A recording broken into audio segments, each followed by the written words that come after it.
mesdames et messieurs, bonsoir. Merci d'avoir choisi le réseau DTL pour vous informer tout de suite le journal en bref. Abdoulaye Samba, la cabine technique, Mustafa Koulichi à la présentation. Sécurité à Touba, sur recommandation du Khalife général des Mourides Serigne Saliou Mbacké, la police religieuse de Touba a été créée en 1997. Il s'agit du Daïra Safinatul Aman, chargé de veiller au respect strict des interdictions au niveau de la ville sainte. Mais cette structure a une nouvelle coépouse, entre guillemets. Il s'agit de Khoudamoul Khadim qui s'est doté de plusieurs agents armés en tenue civile. En même temps, cette deuxième police religieuse va venir en appoint aux forces de sécurité et de défense, notamment la police et la gendarmerie. Ils seront dirigés par Serigne Modou Diaoubé, ancien membre de Safinatul Aman. Et puis, chambre criminelle de Louga. 5 ans ferme, c'est la sentence qui a été prononcée par le juge pour le maître coranique qui avait battu son élève à mort. La bataille autour de la succession à la tête de la Commission nationale de concertation sur le croissant lunaire CONACOC se poursuit. La commission n'a pas encore nommé son chef car une légère tension sème la discorde au sein des notables. Parlons politique, le conseil général du chef de l'État, ou bien le conseil spécial du chef de l'État Macky Sall, Oumar Sow, a comme ambition de diriger la mairie de Yeumbeul. Il veut, d'après ses dires, changer les choses dans sa communauté. À Sédhiou, le service au bureau de l'état civil est à l'arrêt. C'est le maire Malang Seni Fati qui informait les populations ce dimanche de l'impact des émeutes de vendredi 5 mars dernier dans sa collectivité à Médina Wandifa. À Kaolack, un cas d'homicide secoue la région. Un jeune âgé de 19 ans est décédé hier à Medina Baye après avoir été poignardé par son ami lors d'une bagarre. Et puis un bâtiment des sphères ministérielles de Diamniadio qui a pris feu. C'est une information qui a été livrée par un de nos confrères. Il s'agit du bâtiment B2 du siège du ministère du Développement communautaire et de l'équité sociale. À l'origine du sinistre, un court-circuit. Plusieurs dégâts matériels ont été notés. Nous y reviendrons dans nos prochaines éditions. Concernant le projet du TER, plusieurs familles déplacées en colère depuis 4 ans. Elles attendent de disposer des titres fonciers viabilisés. L'État tarde à s'exécuter.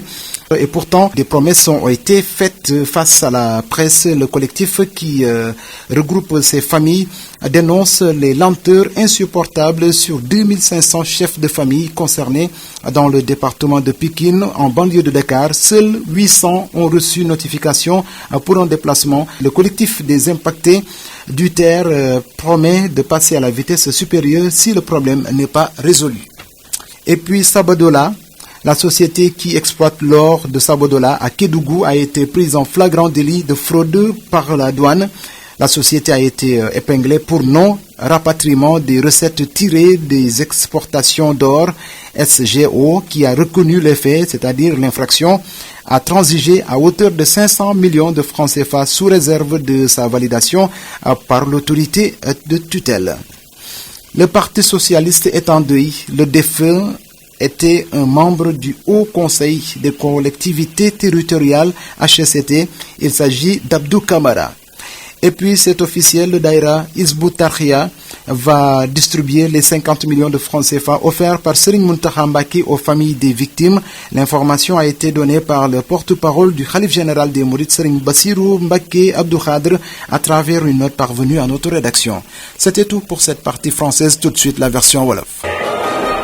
Jërë ngeen jëf mbokk yi ñaan ak yéen xibaar yi ci tënk ndongali Moustapha Koulichi ci kaddu gi. Abdoulaye Samb ñu desandek moom ba léegi ci cabine technique bi. Xibaar yi dañu koy njëkkee ak li nga xam ne moo soxal wàllu kaaraange fii ci biir Touba. loolee nag ñu ngi koy njëkkee nag loo xam ne mësoon nañ ko fee xam ak Safinatul Aman mi nga xam ne nag Serigne Saliou Mbacké moo joxe woon ndigal ngir ñu samp ko ci atum 1997.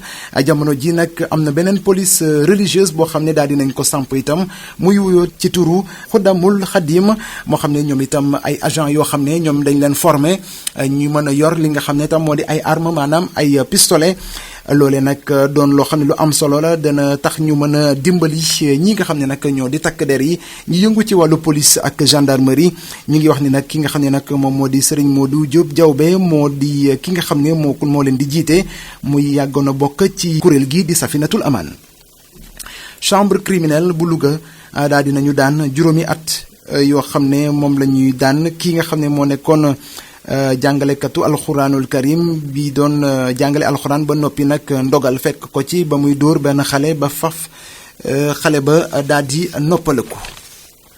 li nga xam ne nag moo soxal wàllu séntu weer fii ci biir Sénégal commission bi nag fi mu toll nii ba léegi day mel ni dañoo féewaloo kenn nangul sa morom jiite loolu lay niru fi mu toll nii nag ñu ngi xaarandi ba léegi ki nga xam ne nag mooy doon chef maanaam mooy jiite commission boobule.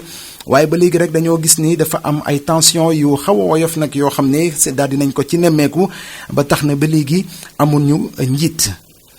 ci wàllu politique ki nga xam ne nag moo di conseil spécial chef de l'État Macky Sall ñu koy wax Omar Sow moom nag daal dina samp ndëndëm ngir rek ñu fal ko maire Yëmbal. li ko waral moom li tax mu bëgg doon maire moo di dafa gis ni bëri na loo xam ne xew na Yëmbal te yaakaar na ni moom moo ko mën a lijjanti. foofee ca diwaanu Sédhiou état civil ya maanaam kayitu juddu yu fa ñu koy wute ak kayitu mariage ka fa jiite nag mairie ba wala ka yor mairie ba di Malang Séni Fati moom nag mu ngi xamle ni loolu li ko waral moo di xale yi nga xam ne dañoo ñëwoon toj mairie ba wala lakk ko itam ba tax na fu mu toll nii bari nañ ay jafe-jafe. tuuma yi nag tegu ko kenn waaye nag gis nañ loo xam ne bëri na loo xam ne ay gàllankoor la ci jamono ji foofee jëniwaanu Medina Wandifa. ca Kaolack benn xale bu góor bu toll ci fukki at ak juróom-ñeent moom la ñu jàmpaaka ca Medina Baye mu daal di faatu ki ko def du kenn ku dul ab xaritam boo xam ne dañoo jote woon doon xeex far loolee fekk leen ci.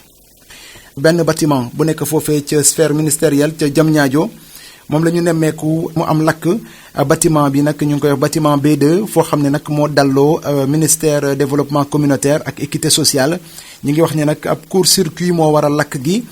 sapeur pompier ñëwoon na fa ba doon def liggéeyam matériel yu bari nag jotoon na cee yàqu ndax jot nañ ci xibaar yooyu la. projet bi nga xam ne mooy projet TER dañoo gis ni bari na ay njaboot yoo xam ne ñu ngi daw ba léegi ca gannaaw état ndax jotaguñu ci suuf soo xam ne dañ leen ko digoon ñeenti at ak léegi bu ñu xoolee ci ñaari junni ak juróomi téeméer ci ñoo xam ne ay chef de famille lañu ay borom kër ñu digoon leen fu mu toll nii foofee ci diwaanu Pikine juróom-ñetti téeméer dong ci ay borom kër ñoo daal di jot seen notification ci wàllu ñu toxal leen waaye ba léegi nag bari na ñoo xam ne ñu ngi sàkku ñu jàppale leen ndax sonn nañu lool.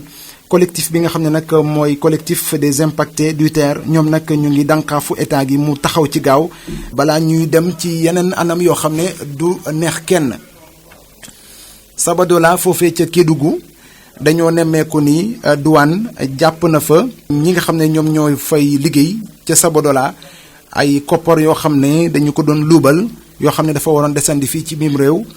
loole nag tax na ci ñi nga xam ne nag ñoo di waa SGO daal di nañu nangoo fay lu toll ci 500 millions ci suñuy koppar maanaam juróomi téeméeri millions ak ginnaaw bi ñu leen tegee ay daan ndax loxo ci poos nañ leen fekk ñuy def li ni mel. parti socialiste am nañu dëj ki nga xam ne moo fa nekkoon membre au conseil collectivité territoriale di HCCT moom moo faatu ñu koy muy wuyoo ci turu Serigne Abdou Camara. daayira Hizbut Tarqiyyah daal dinañu xamle ni ñoom ñoo nar a séddale juróom fukki millions yi nga xam ne sëñ Mountakha Mbacké daal dina ko may ñi nga xam ne ñooy njaboot ñi faatule ci émeutes yi jàll ca Ndakaaru ci ay bis yi ñu génn. Serigne Bassirou Mbacké Abdou Khadr moo doon xamle li di mel ci benn note. mbokk yi lii ma nekkoon xibaar yi ci tënk ndongo li Moustapha Koli nekkoon ci kaddu gi di leen jaajëfal bu baax a baax te di leen dig daje ci sunu yeneen jotaay xibaar jërë ngeen jëf. Jant bi FM